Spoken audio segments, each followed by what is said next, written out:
How you guys doing tonight? I'm coming to you guys, man. Just had a lot of thoughts, right, about the article that I wrote last night for you guys to read and check out, to have some thought and have you just thinking, right? Have you just have your minds going about um, the man that was killed in Midtown Manhattan, right where I work at, right last Wednesday, 46-year-old Gary Conrad Jr. Right.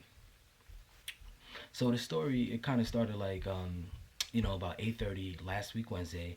Uh, the gentleman was in the Food Emporium, right on 49th Street and 8th Avenue, and sources say NYPD spokesperson said that Conrad was in there being belligerent and aggressive.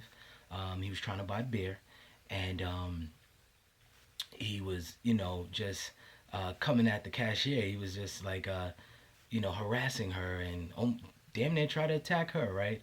And he was going at the customers and just, it probably was very messy and ugly, right? So police were called, and an officer came on the scene, and Conrad, they both went outside, and the officer and Conrad, they were both scuffling, and they both were on the ground, and that's when Conrad Jr.'s knife fell out his pocket, and then that's when the officer was attacked, right?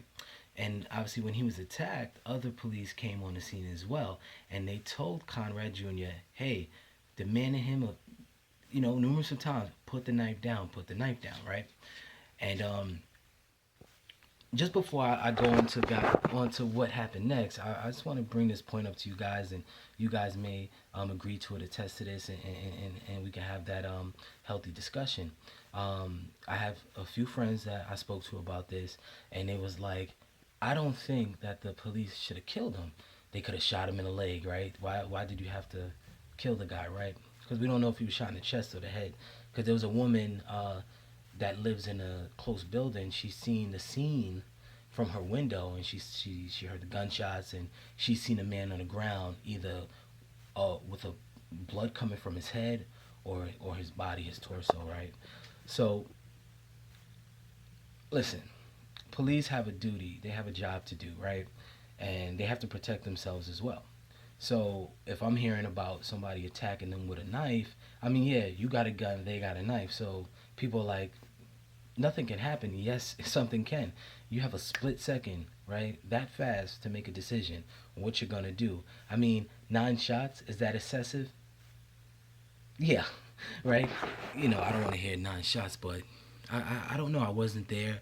I'm not a judge. I'm not the executioner. I'm not the jury. But I don't really know what to say about that. I mean, we hear these situations all the time where I don't know if they're saying cops might have used excessive force, meaning shooting, right? Um, Letting off that many rounds is pretty excessive, I think, in my opinion. And the people I spoke to, they believe the same thing. Just to touch on, if you're trying to shoot a suspect in the leg, that's the thing. If you miss and he attacks or she attacks with a knife, that could be your life. So it's one of those. It's one of those situations you don't really have the answer for. It's easy to say, oh, they should be trained very well. Listen, you ain't trained to get almost killed, so it's like it's hard to make that decision. So flip a coin. It's one of those things. But my story was much bigger than, Conrad being killed by the police. To be honest with you guys, my thing was about mental illness in America, the struggle that we're facing as a country handling mental illness and the individuals that are mentally ill, right? Especially that are in big cities such as Chicago, L.A., and New York City, just to name a few cities. D.C. D.C. has a big population, but L.A. is the biggest population. I've been to L.A. many times, and there are a lot of mentally ill individuals walking the streets, and some might argue, "Oh, we feel safe." Yes, you feel safe in the daytime. You do feel safe. It's rush hour, so you believe there's witnesses. You have people to help you. Picture it at night. At nighttime, would you want to walk around those individuals? by yourself or with even someone else? No, you wouldn't. So let's be honest with ourselves and let's keep it, how you say, let's keep it real. You wouldn't. You would feel very scared and nervous. I mean, I'm a man, and I feel like a little nervous walking around them because I don't know if they holding a knife. I don't know if they're gonna be upset because I didn't give them money. I don't know, because listen. You're one person. You can't take care of the world. I mean, you definitely want to help people. You definitely want to give them money and food and things like that. If you have it, God bless you. Help out, right? That's what we have to do as human beings to help each other. But there's times you might not have it, and you just don't know when that person might turn on you and attack you, right? So my thing is just calling out to Congress and to the government and say, please, get the country. We need more help. We need more resources to take care of these individuals, men and women. They need food. They need shelter, clothing. They need, you know, they need a psychiatrist as well too. They need help.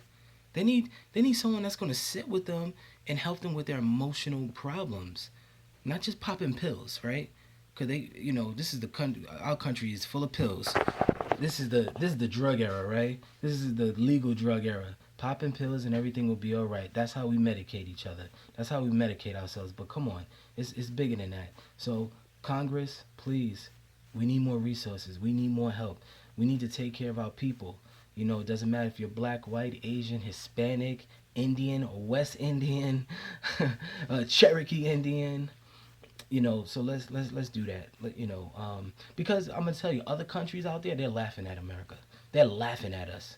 We might be the superpower, but everybody probably wonder like, damn, this country has so much money, even though we're in debt, right? We're in big debt, but people think we have all this money. Why are we not taking care of our own people? Because when these tourists come to this country, into New York City, they're embarrassed. They're like, oh, they like the sights and everything, but the people scare them. And I've asked people when I used to sell cars. I used to talk to tourists and things like that. When I was a banker, when I was selling cars, I was just talking to people, and I was like, "How do you like this? Oh, the city's cool." I was like, "Would you live here?" They said no. I was like, "Why?" There's like, there's too many mean people. There's too many sick people. There's too many. It's dirty. It's not like Canada. It's not like say Argentina, for example. So I didn't understand. Because I'm like, this is my city. What do you mean? This is my city. But when you get older and when you look around and you understand what it's all about, it's bigger than all of us. I don't care how much money you make. It's bigger than us. It starts from the top, meaning the government. I don't know what's going on, and we're so focused on the election, which is a great thing, right? Um, you know, uh, Presumed nominee Hillary Clinton against, say, Donald Trump, right? Listen, we can't wait for that. We can't wait to see who's in office. We need rapid change. We need it, things need to happen right now, not yesterday, not the day before, like a year ago, 10 years ago. We need change. We need to see something. We need to see movement, right?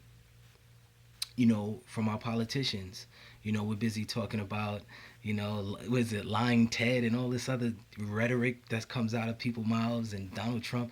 Man, that's the biggest thing. All this money that we're throwing everywhere to certain causes or luxurious stuff. I think we need to help the people. I don't think there's enough help, resources, people helping them. If you guys disagree, definitely comment on the bottom, of my on my video.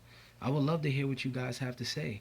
But I believe that a lot of you guys would agree with me that we have a big problem dealing with mental illness in America. And I feel like if nothing changes, it's only going to get worse, right? Last thing I'm going to talk about is, you know, when you take the train to MTA, right? There's a train that stands out the most to many people. It's the E train, right? The E train is very populated where it comes to homeless people taking over, right? Each car has at least one to two homeless people on that car on the train on a daily basis, morning, noon, and night, and that's scary. Forget just the smell that the stench, right? Which is a strong stench, might I say. And I don't know why police or anything not doing anything about that. That's all this money the MTA is making, billions and billions of dollars, a year, and how millions of people take the train every day. You telling me you can't stop homeless people from being on the train all day? You can't put some resources into getting them into shelters or whatever the case may be, right? That's unsafe for people that live in New York City or big cities or wherever you are in the country or the world, actually, right? You know, homelessness and mental illness is all across the world. I get that. But I live in America. And in America, it's scary. It's definitely scary, but it's something that we're used to seeing. I'm born in New York. I've been in New York all my life, right? So I'm used to seeing it. So it's nothing new to me. But that doesn't mean I'm comfortable with it. That doesn't mean I don't have a, a voice, you know. And you guys have voices out there too. We need to find a way where we you know we can make change. I don't know what that is. You guys might know, and we could work together and try to make a change. But guys, tell me what you think. Make sure you subscribe to my channel so you can keep getting these videos and you're hearing my opinion. Because I'm gonna keep coming and coming and coming. You know, there are a lot of touchy subjects that most people don't want to talk about, but I will, unfiltered, and I don't care.